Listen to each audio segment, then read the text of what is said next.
just want to say that the underwear on thing is entirely optional. In fact, I think that women are a lot better without it. If that's sexist, yeah, well, it's sexist. Sorry. I will pause at the moment for if anybody wants to mention that I'm awesome as a tweet, that'd be great.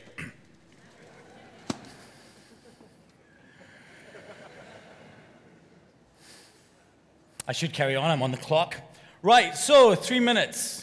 As Rob mentioned, that this year we wanted to try and bring together a bit of a different concept. We wanted to expose you guys to more of the talent that's out there. But obviously, it's a short day, and there's only so much time, there's only so many slots you can get into it. So we thought, let's try and explore this. And I want to talk a bit about 3 minutes. There's a kind of, you know, that dynamite comes in small packages theory that everybody always talks about. And I think it's great, unless, of course, from the perspective of a box of matches, in which case that's a fucking lie, yeah? Because dynamite is pretty big, although you could be thinking about little dynamite, but then what would the point be? But there is good things that can be done in 3 minutes. For example, you can boil an egg. Now, it's not going to change the world, but it's going to be pretty yummy. You can do a 3-minute step test if you want to check how fit you are. A lot of geeks in the room today. You guys could do a little bit of, you know, just saying. You could watch 3 minutes. This is great. This is a YouTube video these guys released a couple of months ago. It's called 3 minutes. It's a pretty cool little short video. The whole thing takes, 3 minutes, and it's worth watching.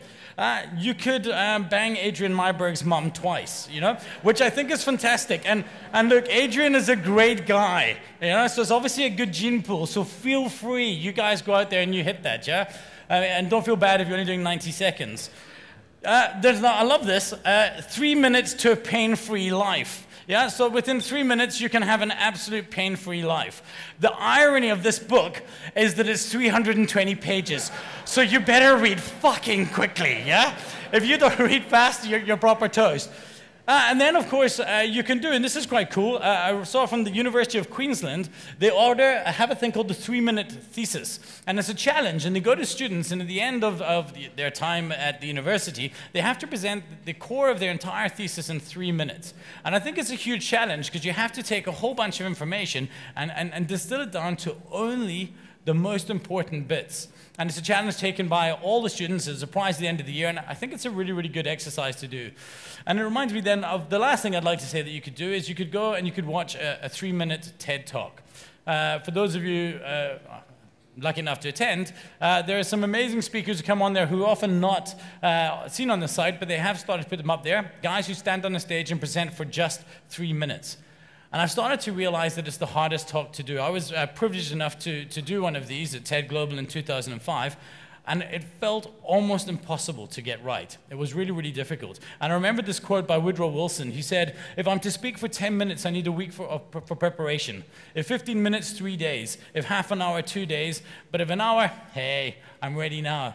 Yeah, and it also reminds me of Pascal's quote. He said, I apologize for writing a long letter, but I didn't have time to write a short one. And this is the challenge that's facing the 6 speakers you're going to see today.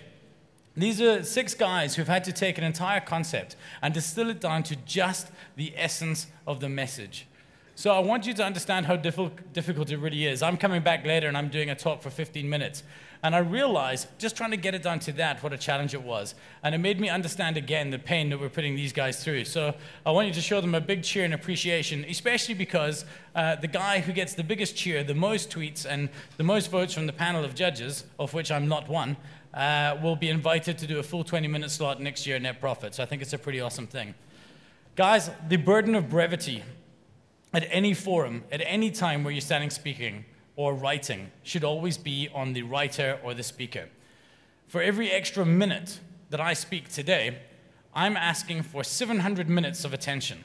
Yeah? And that's a very, very unfair conversion to make. The burden of brevity should always be on the speaker. So I challenge every speaker today to say what you have to say it well, and get off the stage. Thanks very much, guys. I'll see you later.